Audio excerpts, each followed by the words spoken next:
All right, welcome to the Liverpool Connection podcast. We're here to preview the game this weekend, Liverpool up against Nottingham Forest. Today, I have Glenn Cooley with me, and we were going to go to the pub and, get our free beers and free food and all of that good stuff, but it just didn't happen for numerous reasons, but it doesn't matter. So we're going to do a Zoom anyway. Nottingham Forest, hopefully we win and we use the momentum, the performance, the quality that we saw against Leeds. But you never know with this season. We've said this many times. You would think Nottingham Forest at home, Forest third from bottom, not looking good. You would think this would be an easy win, but the season's been mad, weird. Glenn, what are you feeling? Well, being the absolute professionals that we are, we've just done most of the research before we've come on this pod about 5 minutes ago. Yeah. Which, anyone who's been watching us for a while probably realised that's exactly what to expect. But they look absolutely awful, don't they? I mean, they've not won away since. I think they've won one game all season away from home, and it was Southampton, and that was back in, I think it was January.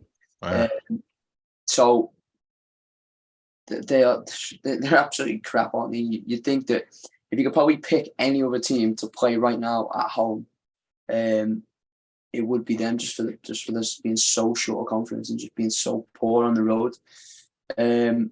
So I really can't see any other result than a Liverpool win. Yeah, I would be surprised if we don't win this game. At the same point, I would not be surprised if we didn't, just because of how mental this season is. But based on so many players have come back, which is a big deal. Of course, Diaz coming back, Thiago's back, etc. Jones is starting to find his way in the team, had a great performance against Leeds.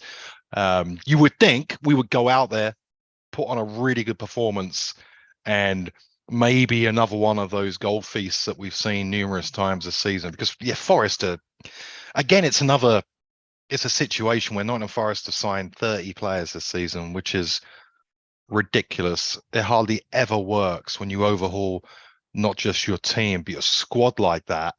And you imagine you're the manager of Forest and you're dealing with so many new players, and Forest did so well last season to get back into the Premier League, and now you're dealing with an abundance of new personalities, new characters in the dressing room, and it's not something that, I mean, it doesn't work a lot when you this many players. Just look at Chelsea, right? Look at the state they're in.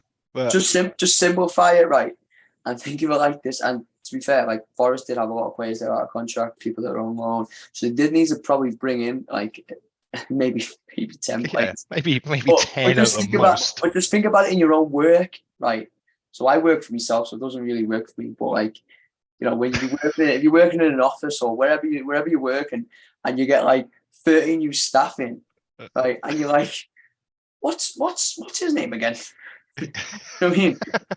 Who's that fella over there? Like, who's that one? Is that Bob? Is that Bill? It must be like, who is that one? Oh yeah, Steve, Michael. It must be absolutely insane, like, to have that many players in that short space of time. Like, I don't even know. I don't even know how you would even cope with. I mean, I wonder how many players they must have on, like, for training. Like, if you've got 30 new players, like, how? And you obviously they've kept, because I think most of the back three they have, they had last year. So, like, they must have one hell of a training, mustn't they? We've seen this before as well. We've seen this in previous seasons where a team gets promoted and then they splash a ton of money, and not surprisingly, it fails and they go back down. The teams that do well from the Championship that come up to the Premier League are the teams that stick to a solid base of that team that got them out of the Championship, right? They add to it, right, over the throughout the pitch, but they don't overhaul the entire team and the entire squad. Yeah. Brentford are a great example. Brentford came up a couple of seasons ago and they didn't splash a ton of money. They kept the majority of the same players in that team, and they just added a few here and there, and it's worked really, really well because then players have been together so long, and they're using what's worked so well for Brentford to get out of the Championship, and it's worked really well in the Premier League. Of course, there's a stage as well where you have to really, now you need to start adding and you need to start building upon that squad by spending money, but doing it immediately like Nottingham Forest had done, you were setting yourself up for failure because of that. You have 30 new players added to the players that were there from the previous season. Then it's not to put it in a working environment. It doesn't sound like it's a good one. And No, and you know what as well, right? Like it's to be fair to like Forest, like when Brentford come up, for example, as you just used them, they were actually like really good and they came up. They didn't come from the playoffs, did they? Brentford? yeah, playoffs. Oh, they did they? Yeah. Oh, okay. Well, I know when Forest came up, like they were like, because obviously that's why they absolutely love Cooper, because they were shite basically, and then they just went on some mad run. So they were not expected to go up at all. So their chairman obviously is a bit mental, and he probably just looked at it and went, well, we've got to sort of get some more Premier League type players in. But can you imagine if they do go down? Like people like Jesse Lingard, we've got the goalkeeper Henderson. Henderson, yeah. On some serious wedge, like, and the loads of others that they've got as well. Like, how are you shifting them? If You they can't. I mean, that's part of the problem. They're on the contract. A lot of people are not going to spend that money, and that's why a lot of teams, big teams, and Forest are a big team. They go down, and it takes a long time to get back up when you get into that situation. And it's crazy, really. To use Chelsea as the comparison here, but Chelsea are going through exactly the same situation, right? There's a different. We're looking at two different fields or two brackets of money here, right? But Chelsea went into the season, they didn't want to be fighting for middle of the table. They were looking for the Champions League, potentially the league, etc. But the amount of money that's been spent on Chelsea as well, it was never going to work. It just doesn't work. And that's the situation that Forest are in. And they have a very good coach, who was, of course, previously a Liverpool, Cooper. But he's on a hiding to nothing really with that. It's so hard to get the balance right every single week. I do like moving on sort of the game, but I do think that I like is it Johnson? What's his name? Is his first name? Is it Brandon? Johnson? Yeah, he's really good. He's I've seen him a couple of times and he's got a little bit about him. The lad from Wolves, I can't bloody remember his name, his double barrel thing. He's really good too. Gibbs White. Gibbs White, yeah, that's right. Yeah. They're quite good. They've got a little bit about them, but I just think that if we can start really quickly, the fact that they haven't won for forever, they haven't won a game for I think it was about 6 games or so. I think they've not won a game, have they? Is it Leeds? Yeah, that's right. It might be longer than that. I think they beat Leeds, and we've just seen how shite they are, so that doesn't say much. But the fact that if we can start really quick, really bright, get ahead of the game, get ahead in the game, I think that'll be it done, really. Yeah, I would expect us to similar setup to how we definitely played against Leeds and Arsenal as well, and then a little bit Chelsea. But I would expect the same. Go out there, take the game to Forest. We have a lot of players back, which helps. It feels like, well, it doesn't feel like. I'd be surprised if it wasn't that same setup with Trent playing as the inverted fullback, pushing inside along Fabinho when we attack, and then when we defend, he goes back into the right back role. I don't think that's going to change. I think we're going to stick with that through to the end of the season. But what do you think about? We've seen the same team, right? The last couple of games. Do you think we're going to see the same team again, or do you feel like there might be a couple of changes here? I think there could be, yeah. I think it'd be like, obviously we played Leeds, but we didn't play like the week before. We lost on the Sunday because we've got West Ham on the Wednesday night, I think it is Wednesday, isn't it?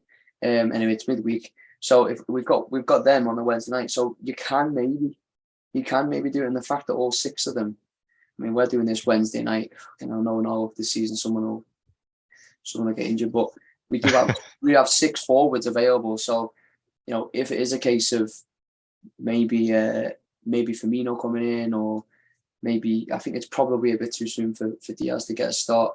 Maybe. But, like, honestly, if it was Salah, Firmino, and Nunes, or Salah, Firmino, Jota, or whatever, it doesn't really matter, because I think whatever we have in attack, it'll be enough. It'll be enough to beat these. It's a good situation now. It's a tough situation because we have so many players now finally fit, and Jota scored 2 goals in the week after not scoring for a year. Do you want to put him on the bench after that? Probably not. You probably want to keep him in the side, and you want him to score goals. So it's hard to see where the changes might be. Possibly midfield. Jones has started 3 games in a row, but he played really well against Leeds as well. Do you want to give him a run in the team? But starting at the back, defense, any changes, do you think? No. Okay. I think probably the most important. I think Canate, if it depends on how you look at this, and that they might be looking at this with West Ham away. I know West Ham aren't doing particularly well, overall in the season, but West Ham away is generally a really tough game, isn't it? So if he's thinking of West Ham first, can you get away with playing Joe Gomez right centre half for this one, and saying, right, we'll keep Canate fit for West Ham? Maybe, but I mean, I don't really think. I don't think he will. No, but you're right on that. Maybe. I mean, Gomez, especially with this position that Trent's playing, Gomez feels like someone that is suited to playing that role as well, that he can drop in behind Trent when Trent's going forward. It feels like something that would suit Gomez really well, but that would be an option, right? Because we know that Canate has had his injury problems, and away at West Ham, even though West Ham have been pretty crap this season, still our away form hasn't been great. The last thing you want to do is push Canate into the ground that he picks up another knock. So maybe, yeah, that's definitely a maybe. And the thing with West Ham as well is they are, like, with it being at home, they probably still need another 2 wins, maybe another 7 points, sort of get them. It's a bit mental, isn't it? So yeah, it's massive for West Ham. Massive. He could do that. He could do a little bit of Joe Gomez coming in for Canate, but yeah, I don't think it's the end of the world if they play and then play against West Ham as well. I think midfield could be the interesting one. It's like what you were saying before, like Henderson. Henderson started off. He started 3. Right? Yeah, he started 3 in a row. So and Thiago's fit, of Thiago course. Is fit, yeah. So could you see possibly? I don't know. I don't know, because I'm always saying, like, I want like an experienced older head on the pitch. Especially when you've got like Trent and Canate and Curtis as well, young players.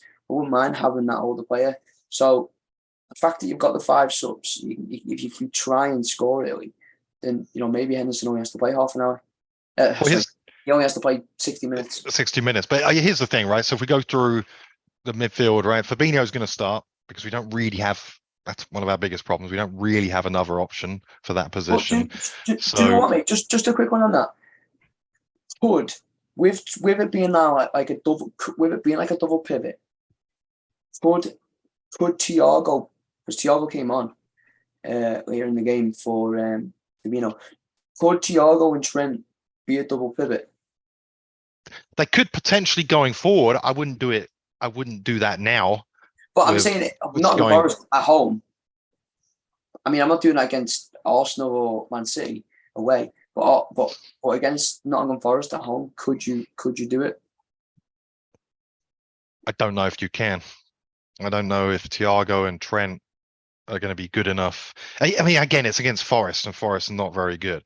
I would be very surprised if I would think he's going to. I would think the one that's nailed on for the midfield is probably Fabinho. I don't know if after Thiago's been out for a while that he comes in and sits as the, essentially not a new, well, not really a new role for Thiago, but it's a new role having Trent come in and sit alongside him. I'm not so sure he's going to do that. Yeah, I in this new sort of formation, the two that are the obviously that sit. That's more. I think that's more of a Thiago game than the other side of it, where you're sort of like you're way more advanced. Then you sometimes like there's so many times when Henderson's just sort of floating on the right. Yep. Curtis is sort of doing the same. But that's sort of Thiago's game, really. Yeah. Maybe. I would be surprised for now. I think it's something that would be worked on potentially if Thiago is around for next season as well. Then I could see that. But so with Henderson, right? So of course we have the Forest game. He's played 3 in a row with Forest, and then we have West Ham midweek. I would be surprised if Henderson starts both Forest and West Ham. Do you think he's going to maybe be rested for the Forest and then come back for West Ham, or the opposite? Really hard, isn't it? It is Yeah. hard because you haven't seen Elliot for a while either. We haven't, no. He's probably feeling a bit hard done by. But then with this new sort of like, it sounds mental this, and I might get some stick, and I sort of deserve it in some ways. But in some ways, I would prefer Milner to play over Harvey, and not Henderson. So if Henderson's not going to play, I would sort of prefer a Milner type, simply because we've been so thick this year, and like we need someone who's a bit older that can talk. So I wouldn't be massively against that either. Which I'm normally always a stick for, but that's fine. So I ain't having Milner in midfield. I'm sorry. I mean, he's no, great, but I can't see it. I get it. I understand why you're saying that. And it's only because we're a gang of idiots a lot of this time. I wouldn't be bad to see Milner. It's a hard one. We've been talking about midfield rates, and I still can't freaking decide. So I don't know. Yeah, it's the only change. I think he'll go.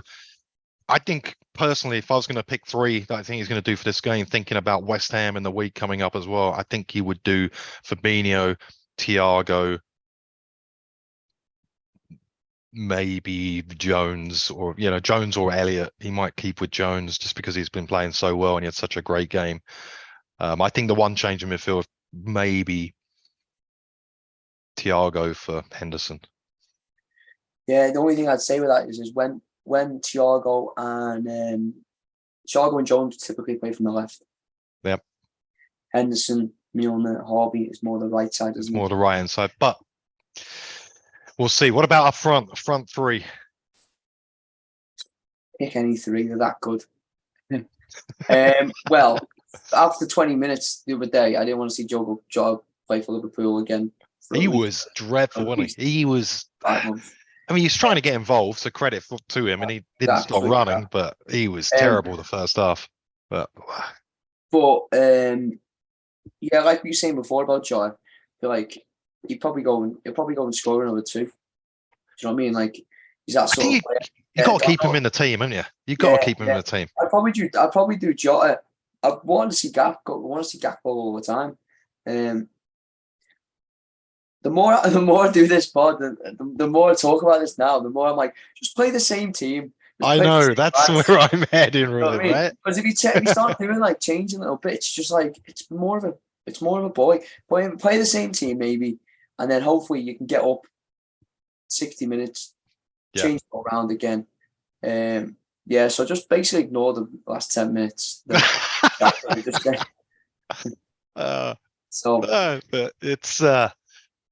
it's a good discussion to have. It's a good situation when now you have the players available that it's a struggle to decide who you are going to leave out, where for the majority of the season it's a struggle to find players to fit into the team because we've had such a lack of options. But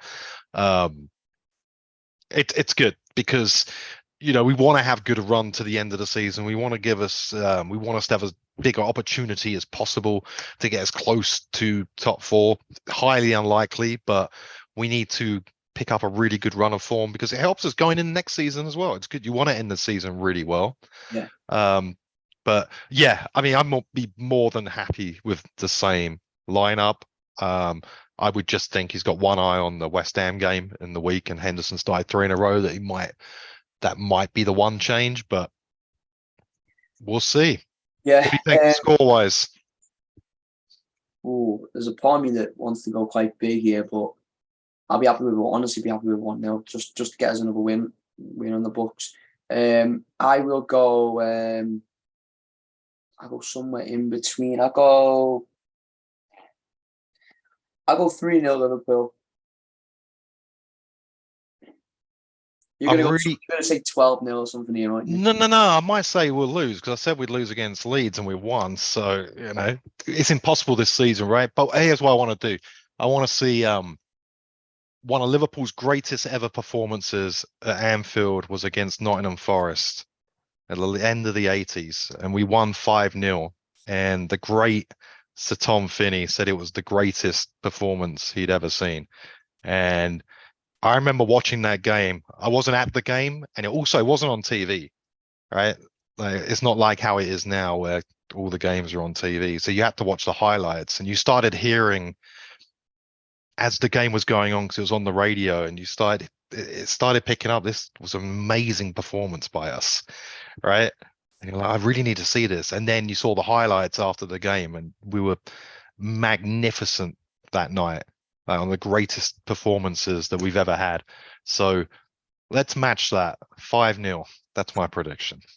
We take a 5-0. I mean, I think that Nottingham Forest team is a little bit better as well than the Josh that we're thinking. I mean, we're doing 8-0, aren't we? We've won 9-0, right?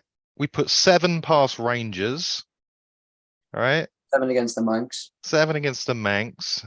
6 against Leeds. Yeah. So we're doing 8, but Forest are absolutely not as well, so it'll be good to give them a stuffing. It means that pretty much everyone's had a stuffing this year. Yeah. All the horror bags, other than everything. Do you think just when do you think we'll get top 4? I know we spoke about it a little bit the other day, but do you think we will? I don't know. I mean, I can't. We'll do what I'll do for the rest of the season. We'll talk about it at the end of this weekend's results and see, because things has changed so quickly. I mean, I would be shocked if Newcastle drop out of the top 4. I'd be shocked if Man United do as well, although Man United have the FA Cup and Europa League and they've got a few injuries. I would think if any team's going to drop out, might be Man United. I mean, I'd be massively surprised if we got top 4, but you never, with Liverpool, we should know you don't write us off ever until it's mathematically impossible. So I don't know. I can't give you a straight answer and say yes or no. Well, I'll tell you in 3 weeks.